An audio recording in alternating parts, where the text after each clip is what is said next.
Hello, folks. This is Richard Sturdevant, and I'm from Sturdevant Art Tools, and we got some really cool backgrounds that we have on our site. And I just unveiled one here for Black Friday, and it's called Playball. And this is the image right here. And if we click on this, we're in Photoshop with it. I made a little logo here for Playball with it, and I'm gonna turn that layer off. I made that with 3D. We also have 3D lettering that we launched also, and that has a full video with it that can teach you how to do the 3D lettering. We also have PNG files of already pre-made 3D letters and numbers that you can just drop into your sports images. So I'm going to turn that off there, and I just want to kind of explain to you what we got here. It's a big file. If we look at this thing, let me get out of full screen mode. It's the document down here is at 185.4 megabytes. That's a huge file. So if we go up here to go to image size and we pull that open, it's going to be 185.4 megs, 20 in inches. It's going to be height 20 inches, width 36, at a resolution of 300 dpi. So that makes it 10,800 pixels by 6,000 pixels. So this thing is pretty huge, and in layers, I think I've added a couple more things to it before we released it. It was 5.69. It's now 6.11 gigs. So when you open this up, it may hurt your computer a little bit, but you can go and blow this up to fill a billboard if you need to.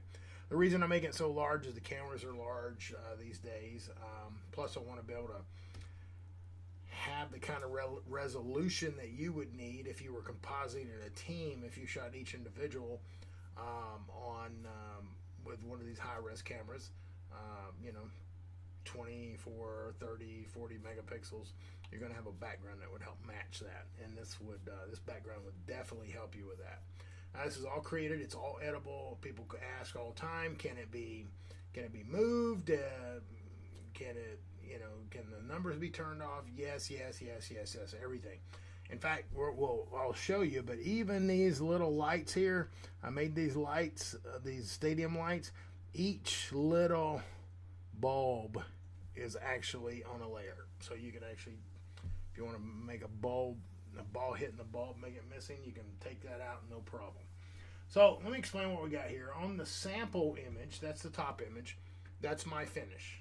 That's what I intended this image to look like. And this goes with my mixer brush techniques, which are in a lot of my videos on how to composite and finish a print off. So this would, the finish is definitely my style, and it definitely helps kind of complete the whole thing. So if I turn that off, then we have, let me turn this other one off. We turn it off, and here is the image without the finish on it. So you can see a difference. I had moved the stadium a little bit, the scoreboard and the flag.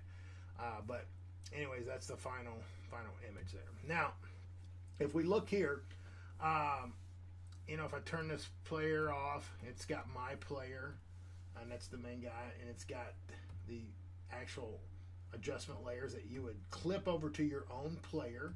It's also got a color overlay that you would copy over to your own player. If you had a pose similar to mine, you possibly could use these shadows, but these shadows are there mainly for you to kind of get an idea of how to do those, and looking at the blending modes that are there. Both of those are in soft light mode at different opacities, and so that you can kind of judge from there. Now, it just makes sense when you've got a baseball field and an outfielder's throwing into infield. He's usually not out there alone, so I included another player here. If you have your own player, you could do that, and which would make a lot more sense. Or have him pose as another player and kind of change him around a little bit to make it look like somebody's back there. But it just kind of adds perspective, and it also adds to the storytelling of the image. And it's got a great composition. I mean, look at that V composition right there. I mean, you're in the right thirds, and he's throwing this way, and you go straight to that other player. Everything's framed really nicely. You got a lot of symmetry going on. Colors are nice. There's a lot to work with here. So, and you can make it look however you want. If you want it to be daytime, you can make it daytime. It's up to you. So, I'll cut my player off, and I'll cut my player 2 off. Now, same situation here. He has the adjustment layers and the color overlay and the shadows as well. So, you could just judge by that. And I got 2 different shadows going in 2 different directions because of the stadium lights. He's really close to those stadium lights. So a lot of times you would produce 2 different shadows for the subject. Now, let's cut on the other version, which you can do the outfield, or you can do this. This would be a view from home plate. No need for the catcher. If you had the back of a catcher, that would be really cool. I included a picture here that you could use and made him generic. You could change the color of his hat or uniform or whatever. But I also included, some sparks in here. And this little motion technique, and I'll show that to you in just a second, is just basically me using the mixer brush to kind of get that motion. And I'll show you a good technique for doing that. Also, I put a lens flare over the top of him, actually over him, not behind him, so that light would kind of flare off onto him as the camera lens would look at it and look like it would be hitting him. And it actually helps blend him into the scene really, really well. Ball flying, motion, everything you could possibly want here. So I'm going to turn that off, and I'll turn the ball on. And if you look at the ball, here's the motion. Here's the ball. So you have that, so you don't have to recreate that. Hitter sample, okay. If I go here and turn all these off, and as you can see where that red and green come from, that actually ended up being really dynamic in this particular image, came from his bat. It's got some really nice graphics on it, on that aluminum bat, and so it kind of added to that whole thing. Again, effect layer over him. You can see that it made quite a bit of difference blending him into the scene as far as the color goes. The lighting is basically a 3-point light setup, two rim lights at a 45-degree angle. I use at least 48 inches to 80 inches strip boxes, depending on what you have. I usually like to light from head to toe. The main box is usually a strip that's overhead to mimic stadium lighting. And if you go onto my website and go onto my Facebook page at Richard Sturdevant Facebook, you can see multiple diagrams and setups for that particular situation. And I'll post some baseball videos of this actual lighting that we did last week before I created this image. So anyways, we've got him, and let me turn him off just for a second. I'm sorry. Let me turn all these back on and show you the spark. Here's a spark, and so you can move that around all you want, and it's got its own folder. We got the picture that you can turn on. Infield, which you got to have the infield. You want to turn off the infield 1, and there's also This must not be the version I had. I had a version where I put bases on there. Let me make sure I got those on. Yeah, those are on the version that's to be downloaded. But there's are bases on there that you can turn on and off, and so you won't have any problem with that. Let's turn all that off. And let's get back to the background. Now let's look at the background. Let's look at the stadium lights. Now, okay, here we go. Turn the infield off. Now this is a stadium beam, okay, and this folder is goes with the lights, but it has to be over the wall because I want that light reflecting onto the walls. Same with the beams on the lights that are on the scoreboard. Those beams are coming down. So if we turn those on and off, you see how they're hitting the ground there? And we got those there. And also these 3 that hit through the scoreboard. So if I turn those off, then those beams are gone. Now, we've got the outfield, which is the grass, and some light spotlights that are on the ground, and there's your grass. So it's pretty simple. Again, this is totally edible. You could do it. You could move everything around however you want. It's up to you. Now, turn the outfield off. Now the scoreboard, again, that's the wall's in there with it. We got the wall, so you can turn the wall on and off and see what this is. These images, there's two different size of lights. There's large and there's medium, and so you can decide how big lights you want to use. If we go here and we turn the scoreboard off, we turn the whole thing off. But let's go in and look at what's in there. Now, if you look at this is crazy, okay? So here is a bunch. You got the numbers here. Now, these are actually static images that are graphics that you can put over the scoreboard to change the numbers. And you also have enough little icons in here. Hold on one second. Let me turn those off. And you also, I'll explain that. Hold on one second. We've got these little things that you can turn on and off.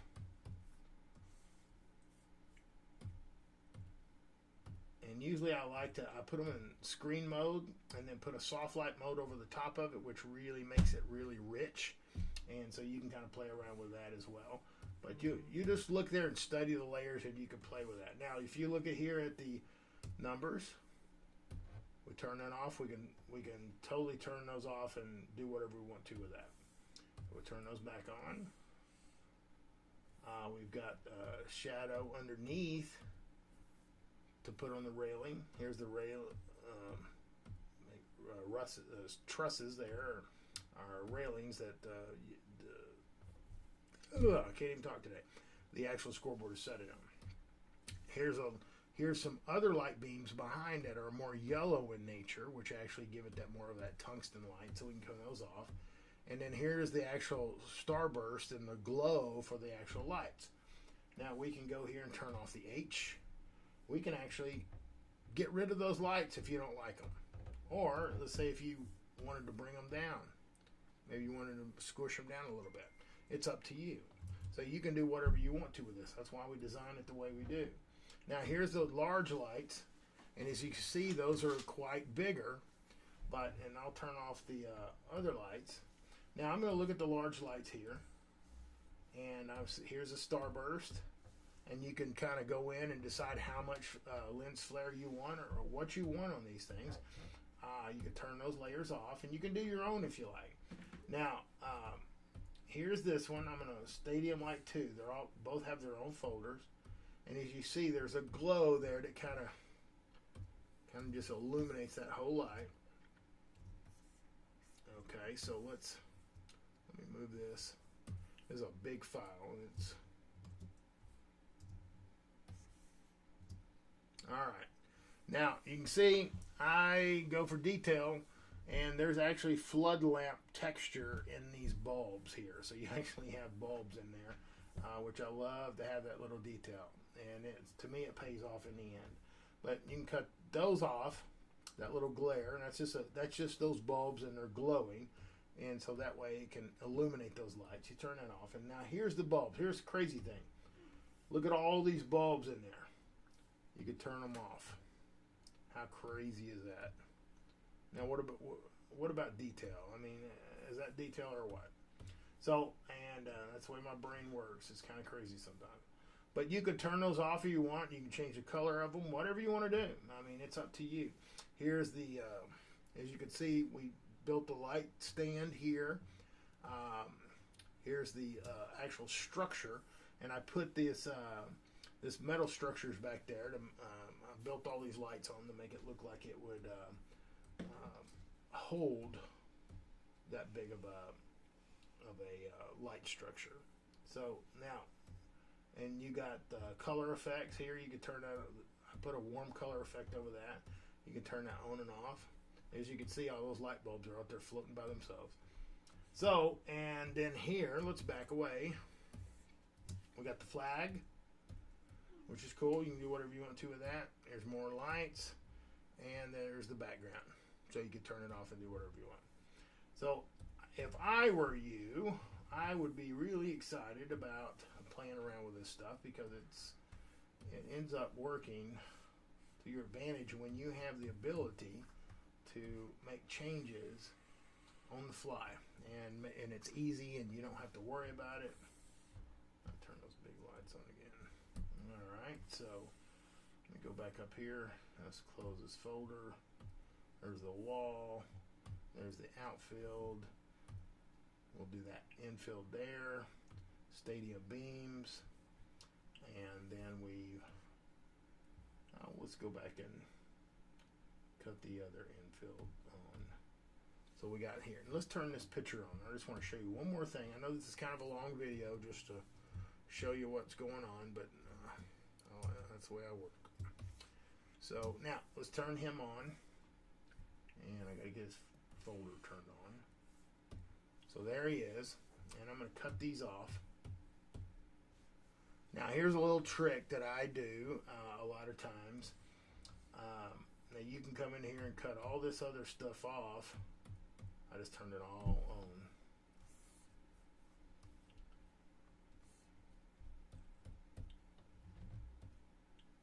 And where did my wall go?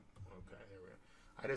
I like to turn everything off because I can use the mixer brush and I can mix over the background, but it's going to include the background. If I want something to be really clean and I want to have a actual swoosh, a motion swoosh to the bat that I can actually put into a blending mode like screen mode and make it a little bit brighter, I'm going to turn the background off and show you what how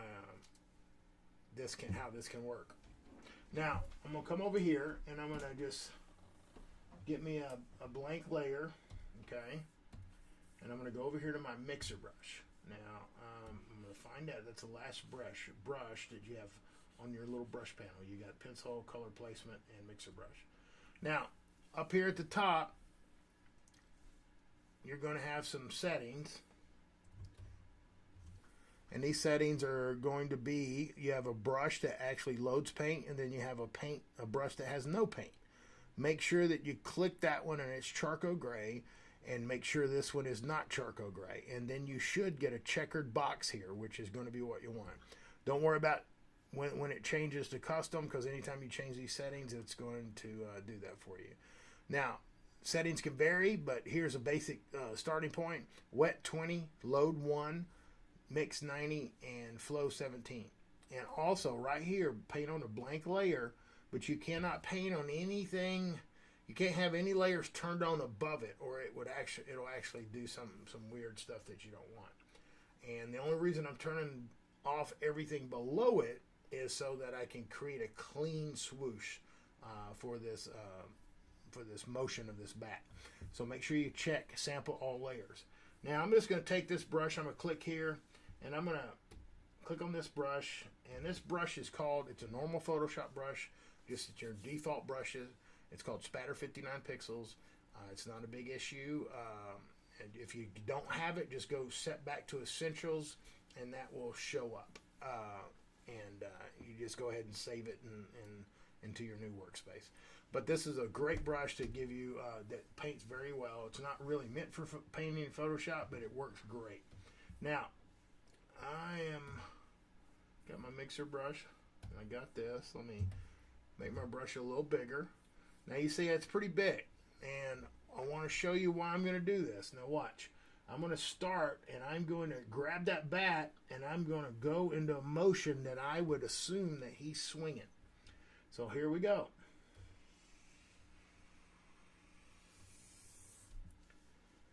And I'm going to swing that right there. And it takes its time. And we may have to paint some of that away down there. Don't worry too much about that. And see how it got real thick there because I turned the corner? We'll erase some of that. And you can do that because you've actually painted on a blank background. Now I'm going to pull the red.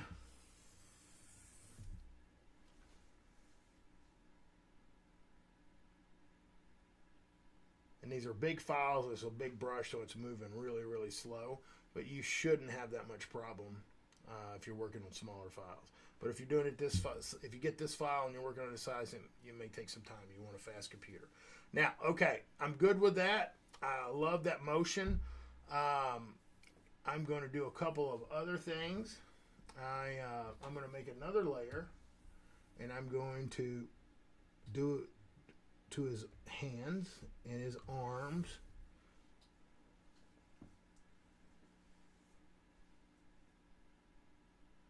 And I'll just wait for a second. Now, that kind of stopped abruptly, so I'm going to kind of help it on a little bit. And we'll clean it up. And I kind of got a little cockeyed there. Now, I'm going to do a little bit on the shoulder here. It looks like some crazy stuff right now. So, now, I'm going to take this and I'm going to, got that. I'm going to turn that off. I'm going to click here and I'm going to get my eraser. And make sure I got a soft round. And I'm just going to slim that up a little bit. Just come here and then come like that. And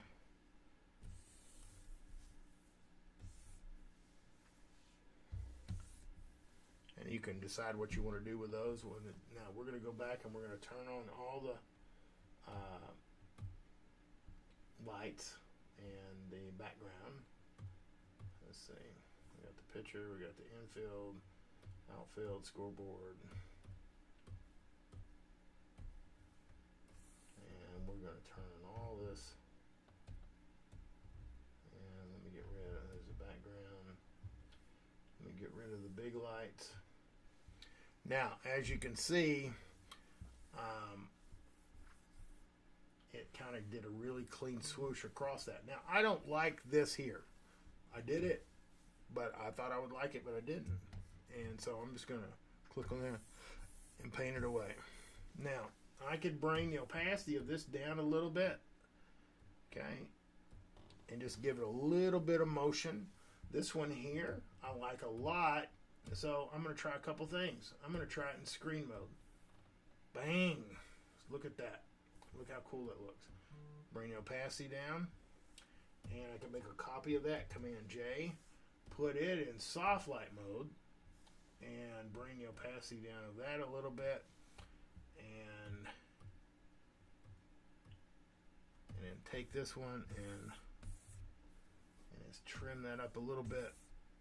And you can put a layer mask on it if you're scared about, if you trim too much off. But now you got a nice little swoosh going across there, and you got a little motion here as well. You can even try doing this in soft light or screen mode, and that might help too. It just depends on what you want. So anyways, I just wanted to show you that so you knew how to do that swoosh. And with the mixer brush, and you just kind of play around with it. Take some practice. Here's my final version. I actually went with a different angle. When I had him go in here, I had him going with a lot wider swing than I did on what we just did there. But it's up to you how you want to make it. Now, and then, of course, here's the player. And I did that same technique with his arm and a little bit of his body there as well. So I hope you enjoy this template and this background. I spent a lot of time on it, and I think it will hold the test of time. You can use teams with it. You can do softball. I mean, the possibilities are endless. So I hope you enjoy it, and thank you very much.